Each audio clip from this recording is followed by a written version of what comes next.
Tá gravando. Então, boa tarde a todos. Vamos dar sequência à disciplina de Fisiologia do Exercício do programa de pós-graduação em Ciências Pneumológicas. Hoje é dia 23 de outubro, né? Aula da tarde. Nós vamos falar hoje sobre avaliação de marcha. Numa certa sequência, né? As coisas vão estar bastante relacionadas. Na aula passada era sobre avaliação musculoesquelética e eu, na aula passada, já tentei mostrar essa ligação, né, da função muscular com a avaliação da marcha. Embora a gente saiba que, vamos ver hoje, né, que a avaliação da marcha ela representa um produto, né, do organismo como um todo, onde eu avalio, na verdade, é bastante integrativo, a gente diria, né, que de certa forma é o sistema cardiorrespiratório conectado com o neuromuscular, né? Então, que vai indicar essa qualidade de marcha, né? E hoje nós vamos mostrar algumas restrições de como as doenças aí respiratórias elas podem influenciar também na resposta de marcha. Pessoal, mas o que eu queria com vocês, eu não sei, eu vou tentar tornar um pouquinho mais interativo, assim, eu queria, se vocês pudessem ligar o microfone, quem puder também a câmera, até para eu enxergar um pouquinho o povo, e gostaria de saber de vocês até um pouquinho diferente, assim. Primeiro, até me dar um retorno, se vocês estão me ouvindo, se está tudo ok. E quem puder, assim, ligar o microfone e a câmera, que eu gostaria de conversar um pouquinho com vocês agora no início da aula.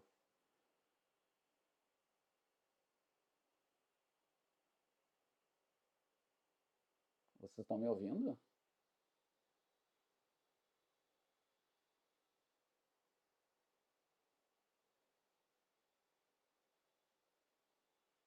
Alô, alô? Sim, estamos ouvindo. Eu tô sem a câmera aqui. Obrigada, Carol. Se tu puder deixar o microfone ligado mesmo, claro, se ficar com ruído não, mas sabe o que eu gostaria do resto? Eu convidaria quem puder botar a câmera, só alguns segundos, gente. Eu vou depois. Mas se não puder também, liga o microfone pelo menos para dizer que não pode, ou que está numa situação. Aí está no meio do batente o Vinícius. Obrigado, obrigado, Jéssica. Obrigado, Thiago.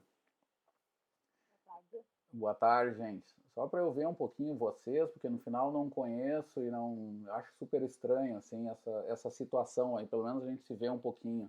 Agradeço, tá? Mesmo que eu sei que as condições não são sempre a melhor e tal para aula. É, não, o que eu queria, eu vou fazer uma pergunta assim mais geral, era, sabe do que? Na verdade é assim, ó, fica aberta, tá? Não é só para quem ligou a câmera. Eu te agradeço muito, Thiago, Jéssica, mas não são só para vocês dois, ou Vinícius, mais alguém ali que abriu, a Carol, mas é para quem quiser ligar o microfone e falar, fiquem bem à vontade, de me dizer assim, ó, se esperavam algum aspecto específico sobre esse assunto, que é o músculo esquelético e marcha. Tá? Se tinha alguma expectativa específica, eu ia revisar a fisiologia do exercício que eu tive em algum dia, ou não, algum aspecto da marcha específica, talvez análise de marcha também. Se alguns de vocês tinham alguma expectativa específica, que aí eu posso puxar alguma coisa, porque nem sempre a gente fala daquilo que o aluno estava esperando e às vezes é fácil, né? Só que a gente não sabe, né? Então, se alguém quiser comentar algum aspecto, pode falar, tá? Do que esperava, ou do que não viu na aula passada e talvez até estivesse esperando, ou expectativa mesmo. Ah, eu queria ver um pouquinho mais sobre isso. E aí até eu posso também, pode acontecer até de que eu não saiba mesmo, então não vou conseguir resolver, mas pelo menos a gente saber um pouquinho, assim, já me ajudaria. Inclusive de algum aspecto sobre a disciplina, assim, olha, eu dou a disciplina de Fisiologia do Exercício e Treinamento Físico na EZFID, né, para alunos da Educação Física, e trabalho com a fisioterapia bastante sobre isso. Então, às vezes, a gente pode puxar algum aspecto, alguma coisa também a mais, além do que eu organizei para hoje, né? Não? Eu particularmente achei muito boa a aula da semana passada, assim, eu gostei de quando tu entrou na parte da marcha ali, os processos, enfim, achei bem interessante tu seguir na mesma tá bem legal. Ah, tá ótimo, Jéssica. Obrigado pelo retorno, tá? Alguém mais quer comentar alguma coisa? Algum ponto, assim? E lembrar disso também, olha, se pudesse falar de tal coisa, eu não prometo que vou falar, mas pelo menos saber, também fiquem à vontade, tá? Eu dou esses segundos, assim, para se vocês quiserem falar, antes de eu começar, de eu continuar, né, o conteúdo. Eu particularmente, como fui eu que apresentei o artigo, então participei diretamente da aula, gostei bastante de revisar sobre esse assunto, fazia um bom tempo que eu não estava ligado a essa área, então foi bem bacana, inclusive a pergunta que tu fez, Thiago, se pudesse tirar uma frase desse trabalho aí, faça esse tipo de reflexão e levar esse conhecimento para a prática, assim, prática clínica, eu achei bastante interessante, eu gostei muito da última aula e de como está sendo conduzida. Perfeito. Obrigado, Thiago. Obrigado pelo retorno. Legal. Fico contente, tá? Alguém mais, gente? Não? Então tá, vamos lá, tá? E fiquem à vontade, tá? Liga o microfone. Eu sei que dá barulho, dá coisa, mas pode vir, tá? Que quanto mais interativa, melhor. E eu sei que esse sistema não convida tanto, tá? Então, por isso que eu reforço. Podem vir, que não tem problema, tá? A gente está em casa. Sintam-se em casa, na medida do possível. Muitos estão, né? Sei lá. Eu vi que outros não, tem gente que está trabalhando ali. Mas vamos lá. Eu vou compartilhar então a tela.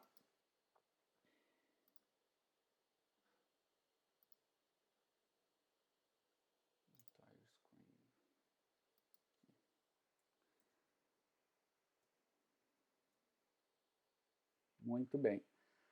Pessoal, só como eu comentei ali na introdução, esses assuntos da função musculoesquelética, né, ou do nosso aparato locomotor, ele está intimamente ligado à função da marcha.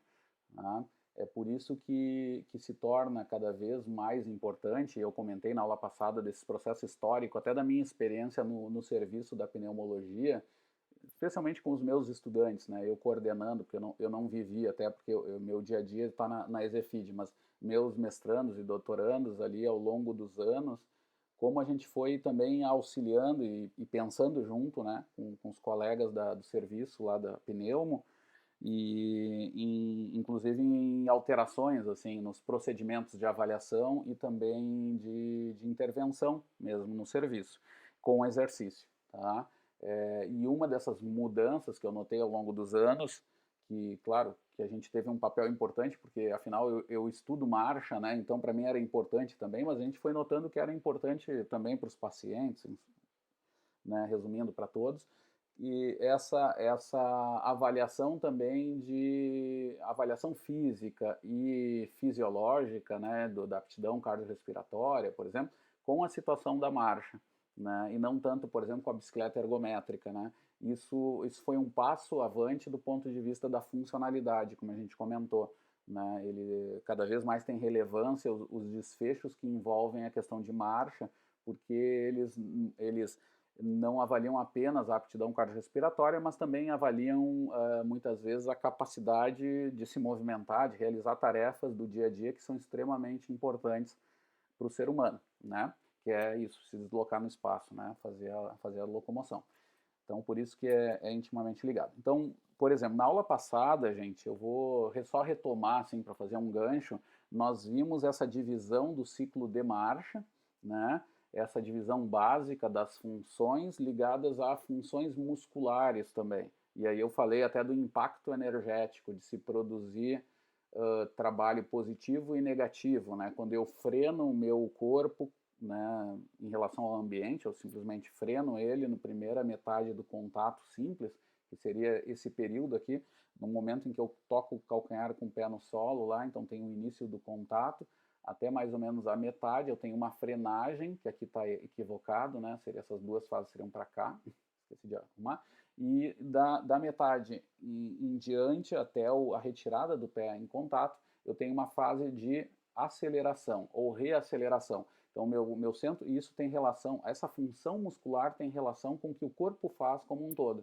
né? Então, meus músculos propulsores, que são flexores plantares, gastrocnêmio, por exemplo, sóleo, os extensores do joelho, né, quadríceps, vasto lateral, vasto medial, reto femoral, e os extensores do quadril, né, glúteo, isquiotibiais, de forma geral, esses propulsores funcionam primeiramente frenando, né, seria fazendo uma excêntrica, né, e depois uma concêntrica, né. Tudo isso tem relação com a função muscular, ou seja, essa contração e esse gasto de energia que vocês avaliam depois através do consumo de oxigênio, na verdade é um produto de várias coisas, mas também dessa função muscular, tá? Também dessa função muscular. E aqui a gente avalia essas fases, tá? Eu tenho em torno de 60% da marcha aqui, quando o pé sai do contato com o solo, e tem o balanço, é quando eu reseto o pé, né? Meu pé está lá atrás, termino o contato e coloco o pé à frente, tá? Aí eu tenho essa fase de balanço que dura em torno de 40%, né? Que em doenças neurológicas muitas vezes está prejudicado o movimento, ali, a ação muscular nessa fase, eu tenho que levar todo o meu corpo para jogar esse pé na frente. Não é o problema das doenças respiratórias, tá? Quase sempre não se vê. O que se vê são coisas associadas com doenças de ordem da cardiologia, né? Por exemplo, a insuficiência crônica, né?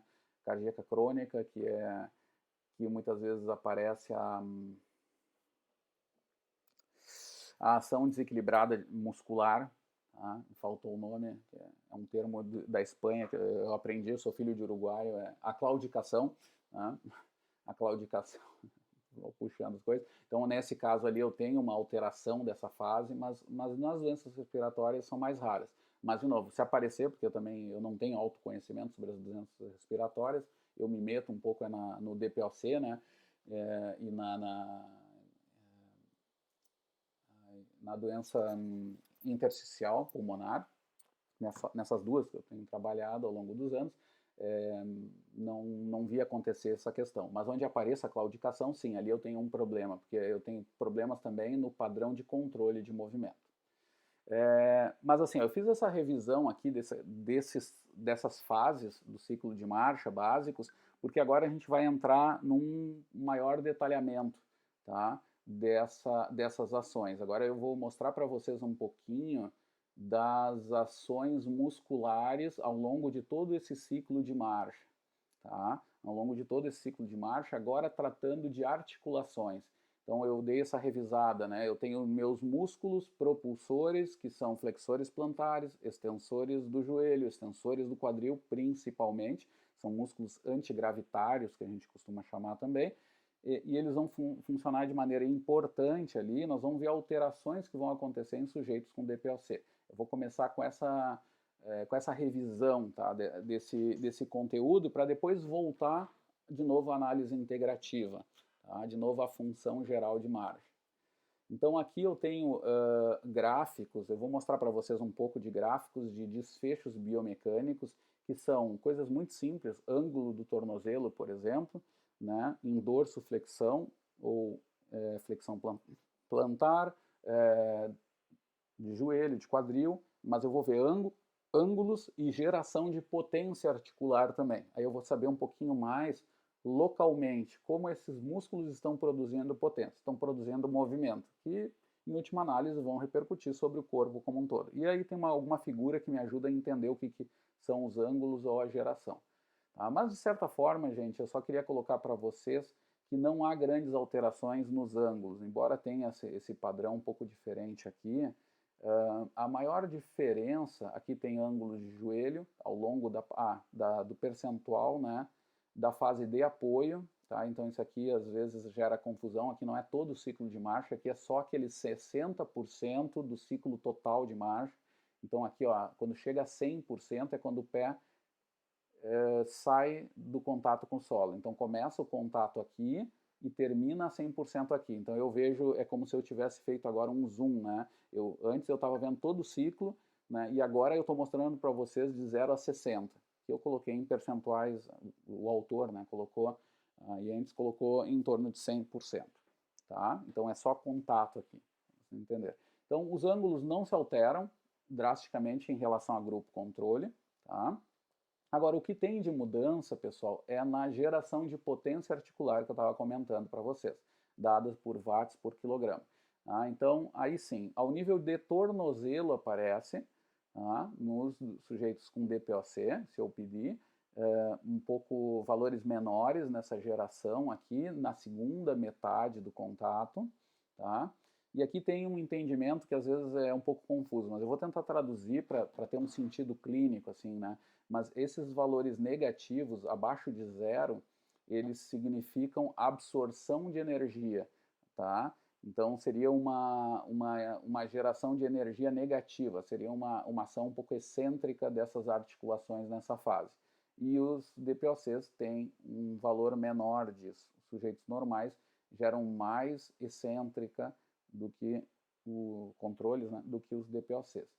Joelho não se altera, embora tenha alguma variação qualitativa, tá? Os valores estatísticos não mostraram diferenças, e quadril sim. Assim como o tornozelo, o quadril também há uma mudança estatística importante aqui, que tem repercussão clínica, que é uma geração ali de potência articular de quadril nos DPOCs, que nesse caso são maiores aqui. Então há uma alteração. Enquanto que tornozelo absorve menos energia, os DPOCs absorvem mais ao nível de quadril, como se houvesse uma compensação, tá? Com uma atividade muscular mais intensa de quadril do que de tornozelo. Um pouco é como se eu tornasse a ação muscular ela mais proximal, a gente chama assim, que é mais próximo do centro de massa, né? E menos distal essa geração, tá? Geração e absorção de energia. Tá? Essa é a única diferença que a gente vai encontrar em grupos específicos de DPOC. Então, fazendo um resumo da biomecânica da marcha para essa função esquelética que vai repercutir sobre o fator que é o mais importante para nós, que é simplesmente DPOCs caminham em velocidades menores, né? Então, entender o porquê isso está colocado aqui, né? Então, em relação a sujeitos controle, que absorvem menos potência, tornozelo e quadril, tá? Aí vem o dado que foi apresentado na aula passada, né? A questão do Thiago, que é apresentar a maior variabilidade de marcha, tá? Que isso dá uma menor estabilidade dinâmica nesses sujeitos, tá? Lembrando só um pouco da fisiopatologia, assim, o que acontece? Com a redução da função pulmonar, tá, e com o excesso de dispneia, né, ligado ao DPOC, eles acabam que, a longo prazo, eles acabam gerando uma fraqueza muscular de membros inferiores, tá? E isso é altamente relacionado à perda de estabilidade, tá?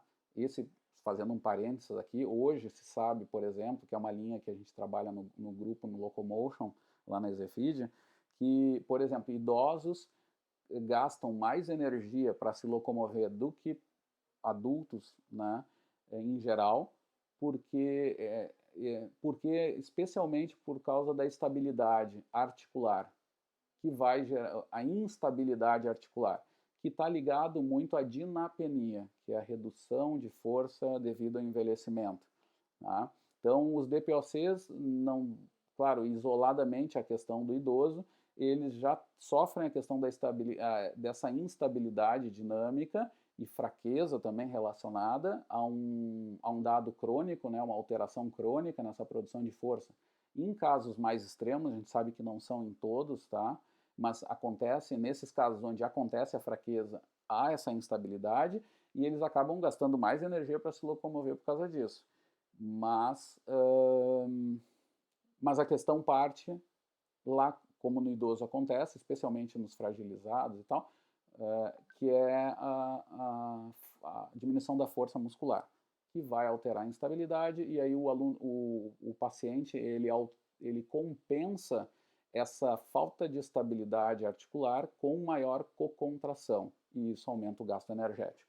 Tá? A cocontração, só fazendo outro parênteses, é a quantidade de ativação muscular de agonistas e antagonistas, né? Que é uma função biológica básica evolutiva nossa, que são os safety factors, que se chamam fatores de segurança.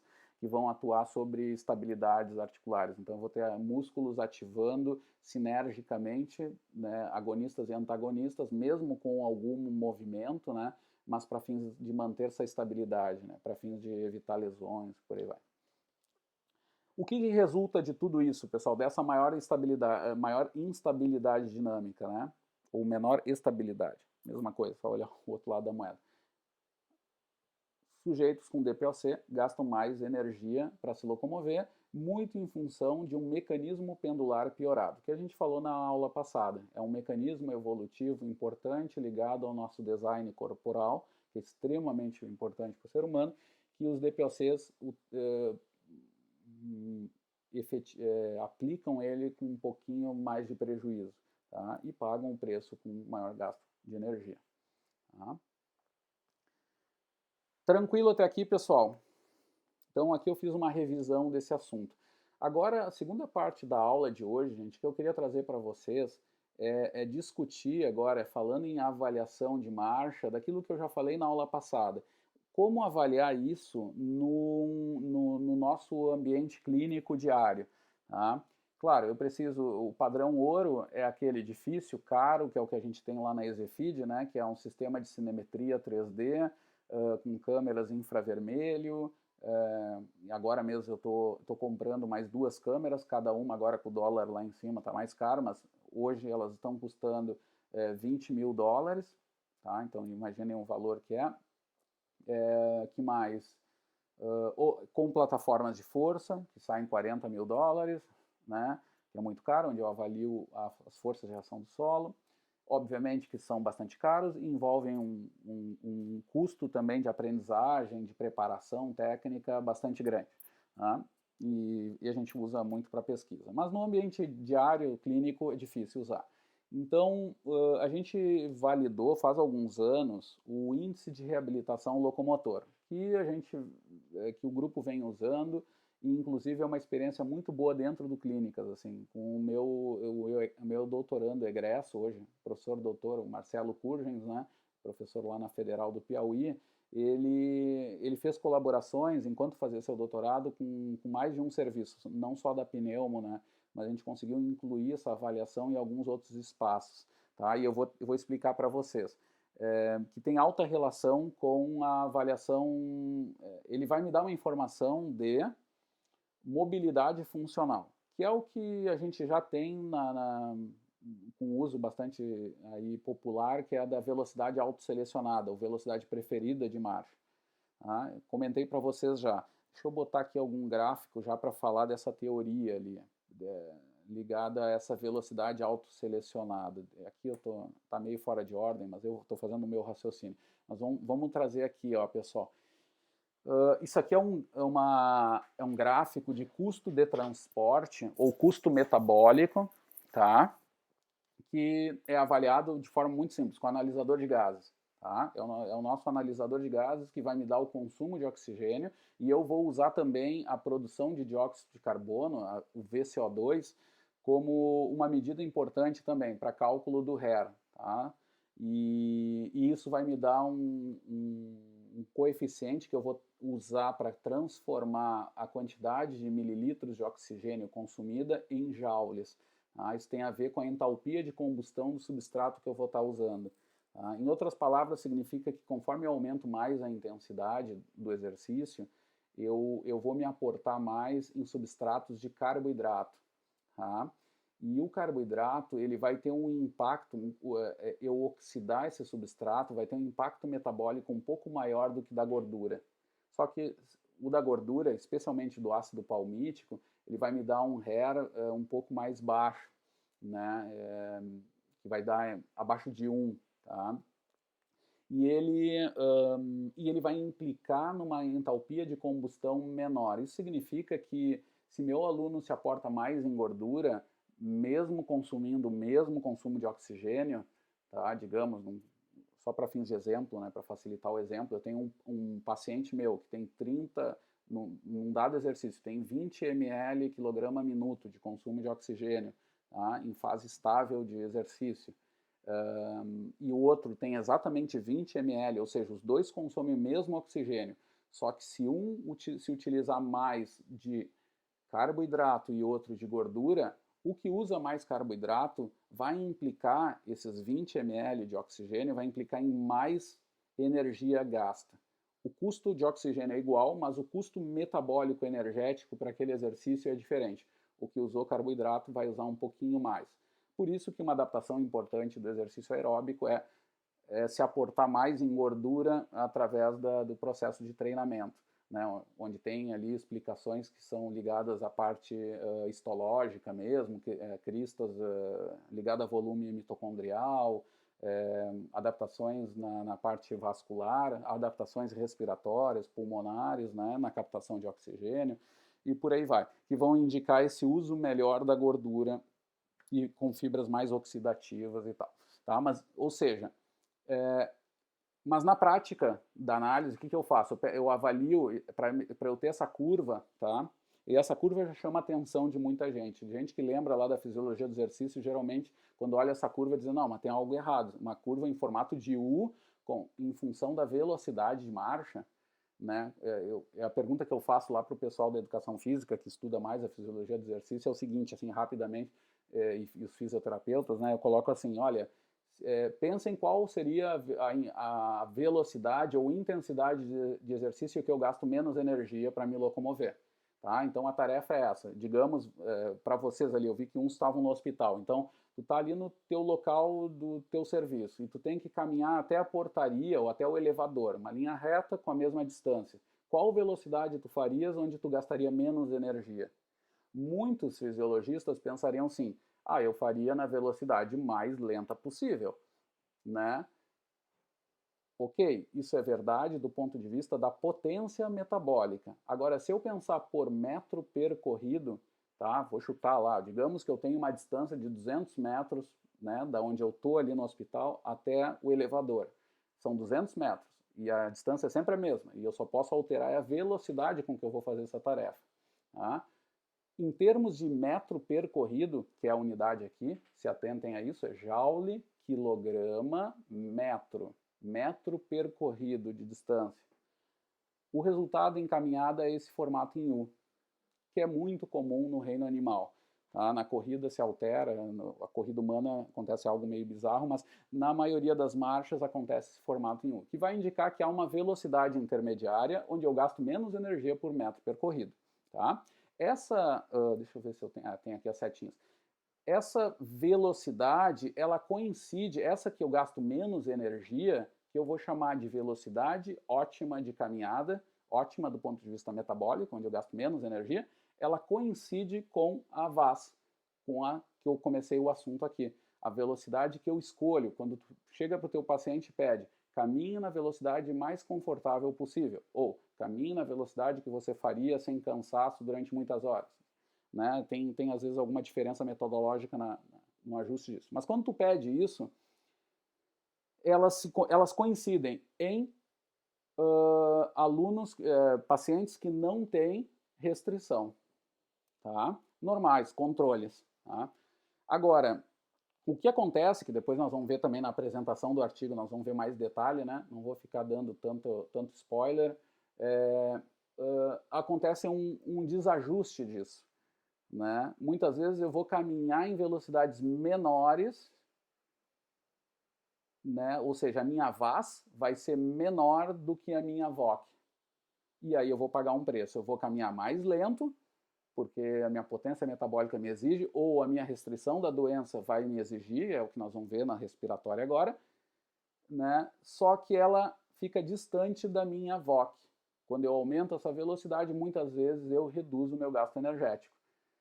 Bom, a distância entre esses dois pontos aqui, pessoal, entre essas duas setas, entre a VAS e a VOC, nas patologias, em pessoas com distúrbios de movimento, de várias ordens, já validou isso para Parkinson, para sujeitos com acidente vascular encefálico isquêmico, em crianças obesas, em idoso, e nós vamos ver hoje também no DPOC. O que nós fazemos, o que nós vemos é esse padrão, né? O sujeito caminhando mais lentamente, e quando é solicitado a caminhar mais rápido, ele diminui o gasto energético, ele está numa fase descendente da curva aqui, tá? Então, o que é esse índice de reabilitação, gente? Ele vai ver, na verdade, essa distância, tá? E o que a gente espera com uma intervenção é que a VAS melhore, ele passe daqui para cá e acabe gastando menos energia. Muitas vezes sem nenhuma alteração na curva mesmo, apenas é que ele caminha mais rápido, e isso já é interessante. E se ele ainda melhorar, diminuir a curva ainda de custo, né, é melhor ainda, e duplamente ele vai... o que vai fazer? Ele vai caminhar mais rapidamente com menor gasto energético, tá? Só que para calcular isso diretamente, precisa de toda aquela traquitana que eu comentei para vocês. Precisa dos sensores de movimento para calcular o custo e precisa do analisador de gases, tá? Bom, para fins disso, o que a gente criou um teste mais simples para estimar a distância entre a VAS verde e o vermelho e a VOC, tá? É o tal do IRL, o Índice de Reabilitação Locomotor, tá? É uma distância percentual do quanto a VAS está da VOC, tá? E o que a gente está vendo agora, fazendo experimentos, a gente já validou esse teste que eu estou mostrando para vocês, mas o que a gente vai fazendo agora é também verificar efeitos de treinamento, de intervenção, etc. Tá? Muito bem. Deixa eu mostrar, agora eu vou para a parte teórica dele, tá? Vou mostrar um pouquinho como se aplica ele na prática, tá? Ele é extremamente fácil de aplicação, porque tu precisa apenas da VAS, tu determinar a VAS, como já teria que fazer no ambiente clínico normal, mas além disso, tu precisa ainda pegar uma medida, que é o de comprimento do membro inferior, tá? É isso, comprimento de membro inferior, que é do grande trocânter, tá, até o solo com calçado, tá? É a distância ali em metros. E aí eu vou jogar isso em duas equações, tá? Que são essas aqui. A da VOC, né, a velocidade ótima de caminhada estimada, que é uma função do comprimento de membro inferior, que está aqui, tá? E depois raiz quadrada e um pouquinho de álgebra, tá? 0,25, 9,81, que é a aceleração gravitacional, e esse 0,25 é uma constante no reino animal, que é baseado numa teoria maior da biologia, que é a teoria das similaridades dinâmicas, tá? Isso aqui vai me resultar no quê? Pessoas mais altas vão ter a sua VOC maior, tá? E é assim, ó, olhando na prática, tá? Pessoas de 2 metros de altura têm a sua VOC em torno de 5,5, 6 km por hora. Pessoas mais baixas, de 1,50 m, 1,60 m, elas têm a sua VOC em torno de 4,5, 4 km por hora. Então varia de 4, 4,5 para 5, 5,5. E eu consigo isso através de uma medida só antropométrica, medir o comprimento de membro inferior. Sabendo essa VOC estimada aqui, eu consigo saber o índice. Eu jogo a VAS, que eu vou determinar experimentalmente, que a gente vai revisar logo, né, que faz parte dessa avaliação de marcha, dividido pela VOC que eu estimei em base do comprimento de membro inferior. Tá? É uma medida bem simples. E aí eu aplico, né, claro, fazendo a medida da VAS também, né? Eu tenho aqui, a VAS se varia muito, tá? A gente costuma usar 10 metros como padrão, mas tem pessoal que usa 6 metros até 20, 30 metros, tem alguma variação, alguma validação, mas eu sugiro 10 metros como uma medida boa, tá? Mas não é que haja um grande nível de evidência mostrando qual o melhor. Tem algumas aplicações e alguns excessos que tem que ser evitado, que é uma distância muito pequena ou muito grande. Grande por causa da fadiga. Simplesmente a gente pede para o sujeito caminhar de um ponto aqui até outro que tem 10 metros. E nós calculamos a distância através de cronômetro ou um sensor de fotocélula, tá? O que a gente faz na prática é com cronômetro. Nos 6 metros intermediários, a gente desconsidera os 2 primeiros metros e os 2 últimos metros estariam relacionados a situações de aceleração e desaceleração. Então a gente tenta cortar esses efeitos e pegar essa velocidade média na fase intermediária. Tá? E aqui a medida de comprimento de membro inferior, tá? Com uma trena, é bem simples. Aqui tem de novo a explicação, tá? Que pode variar um pouquinho, mas a gente faz isso em torno de 2 metros, a gente tira e usa 10 metros na medida do possível. E a explicação aqui do teste, tá? O que ele significa. Então, assim, Eu vou mostrar aqui alguns dados para vocês, tem acho que do DPOC também, não deveria, porque vai ser apresentado agora, mas eu vou tentar aí passar mais rápido, agora que me dei conta. Não lembro direito. Mas o que acontece? Aqui tem os dados, tem também do DPOC, depois vamos confirmar até se está certo ou não, né? Mas de qualquer jeito, o que eu vejo? Através do índice, tá? Esse índice que eu expliquei é o teórico. Tá? A gente já calculou em alguns estudos o experimental, que é com todo o analisador de gases, etc. Tá? Para vocês terem ideia, com análise experimental eu preciso fazer no mínimo 4 velocidades diferentes para ter aquela curva de custo em função da velocidade. Aí eu faço pontos, né, e dali eu tiro uma função quadrática, né, e a partir da função quadrática eu pego a mínima em y, né, que é nada mais do que mínimos quadrados e função quadrática, né? Função polinomial do segundo grau. É bem simples até, tá? Mas dá muito trabalho calcular, porque eu tenho que fazer 4 velocidades, e geralmente a gente usa 5 no grupo, tá? Com testes de onda quadrada, né? A gente coloca o sujeito a caminhar em cada velocidade por 5 a 6 minutos, onde o VO2 é estabilizado, e esse VO2 estabilizado a gente usa para fazer uma média e dali calcular o custo metabólico, né? Ou custo de transporte, como a gente chama. Tá? Além disso, a gente subtrai também do valor em pé para ter a ideia do transporte, quanto gasta de energia para se deslocar apenas, tentando controlar os efeitos que não são ligados ao exercício, né? A energia gasta para sustentar o organismo, por exemplo, por aí vai. Mas de qualquer jeito, o que eu queria mostrar para vocês é que o índice de reabilitação, ó, vejam que no amputado é 57%, no sujeito com AVC é 40%, e isso vai me indicar o quê? Primeiro é que eu caminho mais lento, né? Que a VAS já me dizia, né? Se eu caminho mais lento, isso é ruim do ponto de vista funcional. Só que esse índice vai informar mais 2 coisas que são legais, né? Com uma quantidade de avaliação relativamente simples, que é o quanto mais próximo eu estiver de 100%, mais econômico eu vou ser. É isso que a gente já validou nesses grupos que vocês estão vendo aí. E, além disso, melhor é a minha biomecânica da marcha, porque meu pêndulo invertido vai estar melhorado. Isso foi tudo já testado nesses grupos, tá? Não todos, mas nesses grupos, idoso, criança, todos esses que vocês estão vendo aí, ICC e por aí vai. Tá? Então, a gente validou isso. E a gente já está agora, hoje a gente vem trabalhando no grupo sobre as adaptações. Com o Parkinson, que é uma doença neurodegenerativa, a gente vê um aumento disso num certo ponto, e depois em pacientes treinados a gente está vendo uma certa redução, que é o avanço da doença. Tá? A gente está testando com intervenções, né? E por aí vai.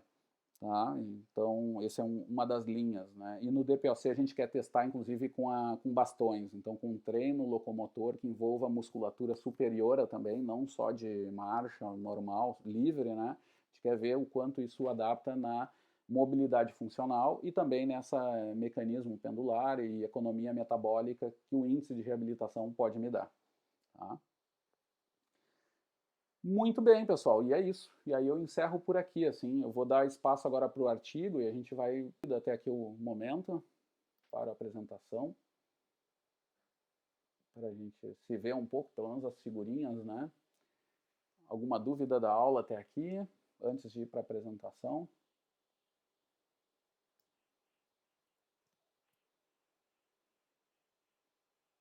Não. Nenhum sinal de vida. Hoje não está, a Ana Paula Zanardo nem apareceu, né? Depois que eu tanto incomodei, porque ela foi uma das que falou. Sabe que eu confundi entre Mateus e Tiago, né? A recém se apresentaram, eu não sei se eu troquei os nomes. Hoje quem é que apresenta? É o Mateus? Deixa eu ver na lista aqui. O Mateus. Mateus, tá aí o Mateus? Acho que não, mas não tá aí o Mateus.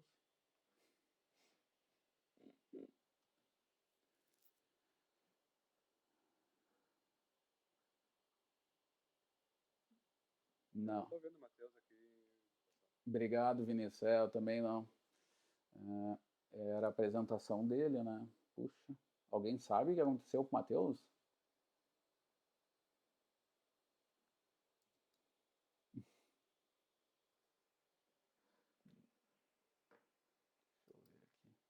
Então, vocês veem a minha tela? Ah, não, eu tirei o compartilhamento. Né? Se apareceu algum e-mail, alguma coisa. Não, nenhum sinal de vida.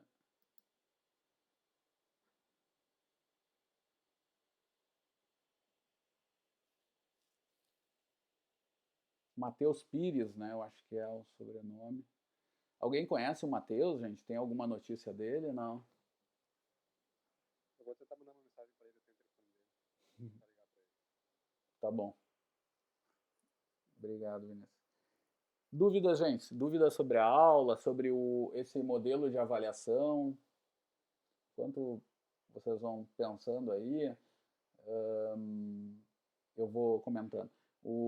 Só para vocês saberem que esse índice de reabilitação a gente vem aplicando, tá, nos espaços. Agora, por exemplo, a gente tem uma colaboração também com o pessoal da neurogenética e tem incluído essa avaliação, tá, porque ela é um custo-benefício bom. Assim, eu tenho só uma medida antropométrica, mais um teste funcional, e eu consigo informar coisas sobre mecânica e sobre energética, assim, né, que são bastante importantes, que é dizer o seguinte para o paciente: olha, tu está caminhando mais rápido, mas tu está caminhando também mais econômico e com a mecânica melhorada, né? Tá? E a gente até está vendo isso, assim, o quanto pesa isso agora, então, que é a diferença mínima detectável nesses padrões, que é em torno de 5 a 10% do índice, né? No caso do doença rara, tá? A gente está usando na paraparesia espástica hereditária. E aí, pessoal, alguma dúvida? Nada? Não entenderam nada? Agora eu vou começar a fazer pergunta meio louca para ver se vocês me dão um sinal de vida.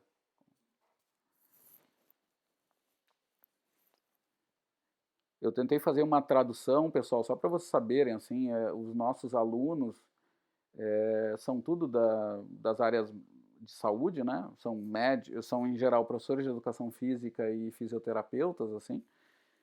Eles têm que unir, né, ali no Locomotion para fazer essas avaliações, claro, um entendimento maior também.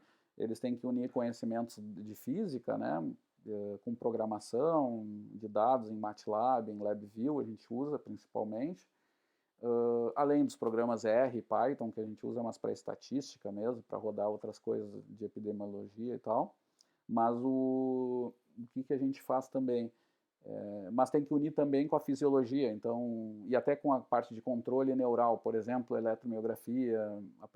Os alunos acabam aprendendo essas técnicas para realizar esses estudos, tá? Para verificar esses desfechos que a gente viu, de maior atividade muscular, de maior potência muscular. Vai envolver sempre informações que são advindas de equipamentos de plataforma de força, de câmeras, né, de infravermelho que a gente usa atualmente. Antigamente a gente usava câmeras de vídeo que davam muito trabalho, porque tinha que digitalizar tudo manualmente e é numa frequência alta. A gente tinha gravações de 100 Hz, 100 informações por segundo de várias articulações, então eram trabalhos de meses. Hoje está tudo muito automatizado, assim, com essas câmeras mais modernas, né? Que, assim, só por curiosidade, se alguém não conhece, tá? São câmeras que o pessoal já usa há muitos anos no cinema. Isso até nos deu um problema para nós da biomecânica ali, porque quando o cinema entrou nisso, levou muito o valor delas, porque é um mercado muito caro, né? Mas são as câmeras que o pessoal usa para fazer simulação, né, de movimentos. Nesses filmes, quando tu vê lá os bonecos, os caras com marcadores, são esses marcadores que a gente usa no laboratório. A gente tem lá um sistema de câmera. Hoje eu tenho com 8 câmeras e consigo fazer análise de marcha desse modo automático aí que eu comentei para vocês. Tudo isso me dá dados de trabalho mecânico, né, que eu vou usar para calcular a eficiência mecânica de movimento, que a gente discutiu lá na aula passada. Vai me ajudar a entender isso. Tá? E às vezes o pessoal acha que esse assunto é fora da fisiologia, mas não é. Isso é altamente ligado. Eu tentei mostrar nessas duas aulas que essas coisas são pura fisiologia. Tá? Mas claro que com algumas informações da física maior, assim, para entender essa função muscular, mas está dentro do campo da fisiologia. Tanto é que vocês vão ver, a maioria das referências que eu uso de base são de revistas de fisiologia.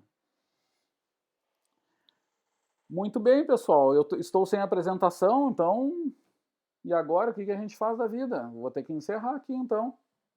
Alguma dúvida, não sei, curiosidade até do mundo lá do Locomotion, aquela experiência que eu falei, da extensão, né? Lembrando, eu tenho mais de 100 pacientes Parkinson fazendo exercício físico lá. Agora, com a pandemia, nós estamos fazendo online e o N está muito baixo, mas eu tenho dado treinos até para os triatletas, mas eu tenho isso, mais de 100 pacientes no Parkinson fazendo exercício físico.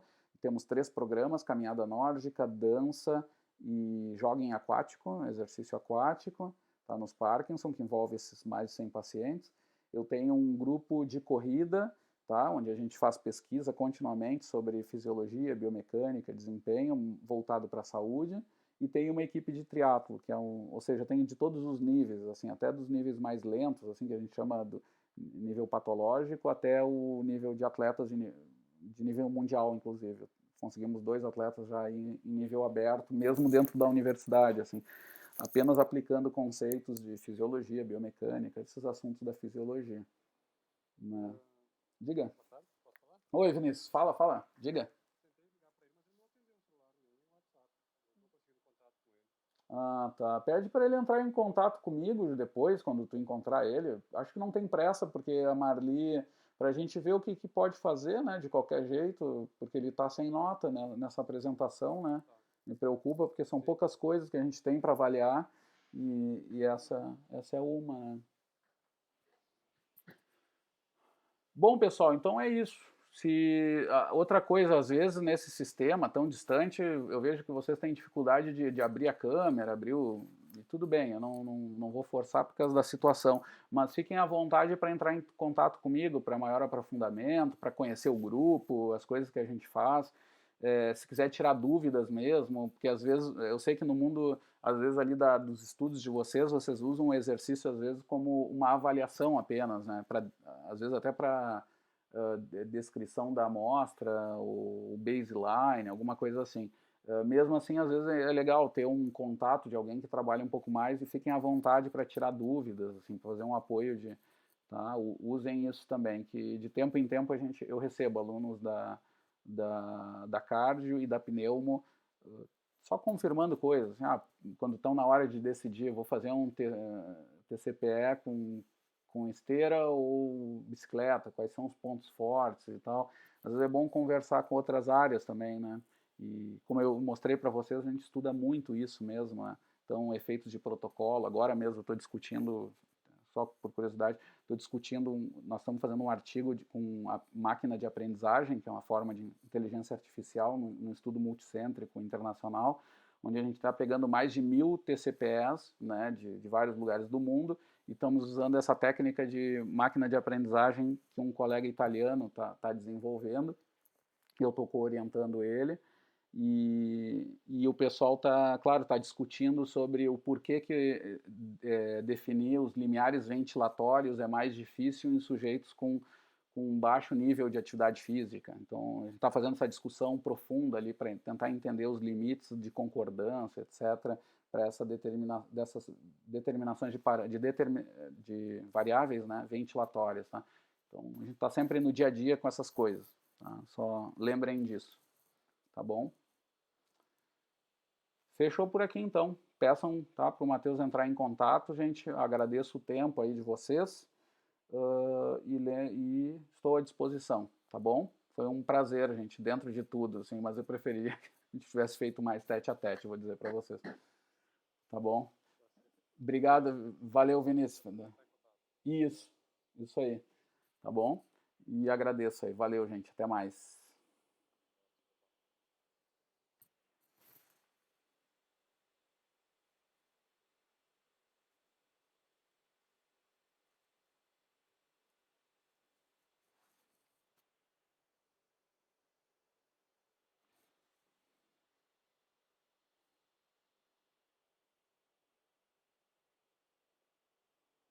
Ficou ainda? Ah, foi.